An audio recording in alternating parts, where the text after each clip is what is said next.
నమస్తే అండి అందరికీ welcome to my channel to vlogs. ఎండు చేపల కర్రీ ఒక్కసారి ఈ విధంగా ట్రై చేయండి, డెఫినెట్గా మీ లైఫ్ లాంగ్ ఫేవరెట్ కర్రీ అయిపోతుంది, నాది గ్యారంటీ.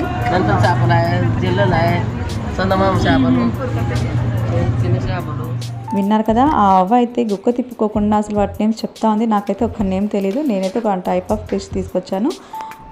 వీటికి నడుం భాగం తోక భాగం తీసేసి మిడిల్ పార్ట్ ఉంటుంది కదా, అది మాత్రమే బ్రౌన్ కలర్ వచ్చే వరకు వేయించుకోవాలండి. ఈ విధంగా బాగా బ్రౌన్ కలర్ వచ్చిన తర్వాత తీసి పక్కన పెట్టేసేసి అదే బాండిలో 2 స్పూన్స్ ఆయిల్ యాడ్ చేసేసి వేడైందిలా చూసుకోండి కొద్దిగా. తర్వాత మనం ఆనియన్స్ కట్ చేసుకున్నాం కదా, ఒక 5 ఆనియన్స్ తీసుకున్నాను నేనైతే. దాంట్లో కొద్దిగా సాల్ట్ యాడ్ చేస్తే తొందరగా మగ్గుతుంది కాబట్టి సాల్ట్ యాడ్ చేస్తాము.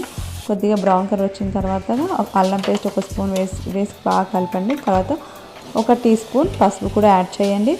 ఇది మొత్తం బాగా కలపండి. ఆయిల్ కొద్దిగా పైకి తేలుతుంది కదా, అప్పుడు మనం ఒక 4 ఆనియన్స్ తీసుకుంటే ఒక 2 టమాటోస్ తీసుకోవాలండి. తీసుకొని ఇదే విధంగా దాంట్లో వేసేసి 2 స్పూన్స్ కారం తీసుకున్నాను. కారం మీ టేస్ట్ తగ్గట్టు వేసుకోండి. మీరు ఎంత క్వాంటిటీ తీసుకున్నారో దానికి తగ్గట్టుగా వేసుకొని బాగా కలిపేసేయండి.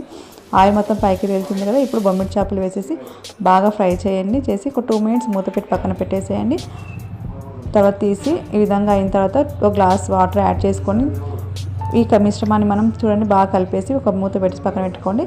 ఎండింగ్లో కొద్దిగా కొత్తిమీర వేసుకొని గార్నిష్ చేసుకొని తీసుకుంటే